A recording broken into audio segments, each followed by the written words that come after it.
Le Front Polisario saisit la Cour de justice de l'UE faute d'incapacité de la Commission non régissant à la reprise des négociations sur l'accord de pêche Maroc-UE incluant les eaux adjacentes au territoire du Sahara occidental. Le Front Polisario a déposé le 15 juin un nouveau recours en annulation auprès de la Cour de justice de l'Union européenne. Suite à l'autorisation accordée par le Conseil de l'UE à la Commission européenne pour renégocier l'accord de pêche Maroc-UE incluant les eaux adjacentes au Sahara occidental, le Front Polisario a déposé le 15 juin 2018 un nouveau recours en annulation auprès de la Cour de justice de l'Union européenne, CJUE, a déclaré Mohamed Kadad, membre du secrétariat du Front Polisario chargé de la coordination avec la mission des Nations Unies pour l'organisation d'un référendum au Sahara occidental, MINURSO, dans un communiqué cité par l'agence officielle sahraoui, Sahara Press Service, SPS.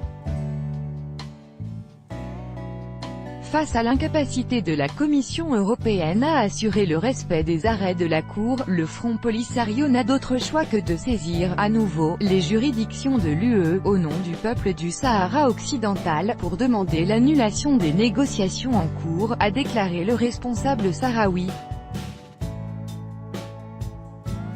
Ces négociations, violant le droit à l'autodétermination du peuple du Sahara occidental, et les droits relatifs, se tenant dans le cadre de la politique annexionniste du Maroc, a ajouté le responsable en précisant qu'elles ne pourront que déboucher sur un nouvel accord illégal. Selon le responsable sahraoui, cette situation a un précédent dans l'histoire. En 1986, rappelle-t-il, lors de l'adhésion du Royaume d'Espagne à la CEE-NDLR, au lieu de tourner le dos aux accords secrets de Madrid, l'UE a choisi d'endosser la pratique née de ces accords, en incluant systématiquement le Sahara occidental dans le cadre de ses relations commerciales avec le Royaume du Maroc. Dans sa déclaration, M. Kadad a expliqué que le pillage des ressources halieutiques que subissent les eaux adjacentes au territoire de son pays a occasionné un énorme préjudice au peuple sahraoui. Non seulement les revenus générés par ces accords ont permis aux forces marocaines d'occupation de financer leur politique annexionniste, mais l'UE a également contribué à cette politique, en subventionnant directement l'implantation d'infrastructures marocaines en territoire sahraoui occupé, a-t-il souligné. La CJUE a estimé, mardi 27 février, que l'accord de pêche conclu entre l'Union européenne et le Maroc n'était pas applicable aux eaux adjacentes de la région disputée du Sahara occidental, car il ne respecte pas le droit à l'autodétermination. L'inclusion du territoire du Sahara occidental dans le champ d'application de l'accord de pêche enfreindrait plusieurs règles de droit international général applicables dans les relations entre l'Union et le Royaume du Maroc, notamment le principe d'autodétermination, indique la CJUE.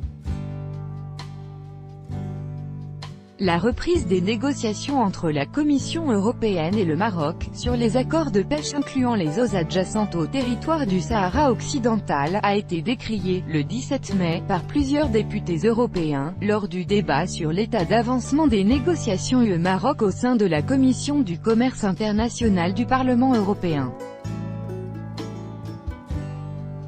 Ces derniers ont demandé à la Commission européenne de respecter le droit européen en se conformant aux décisions de la CJUE.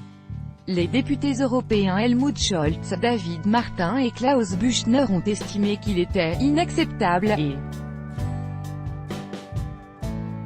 inconcevable pour l'UE de ne pas se conformer aux décisions de sa plus haute juridiction, appelant la Commission européenne à faire preuve de transparence dans les pourparlers qu'elle mène en ce moment pour obtenir l'accord des Sahraouis.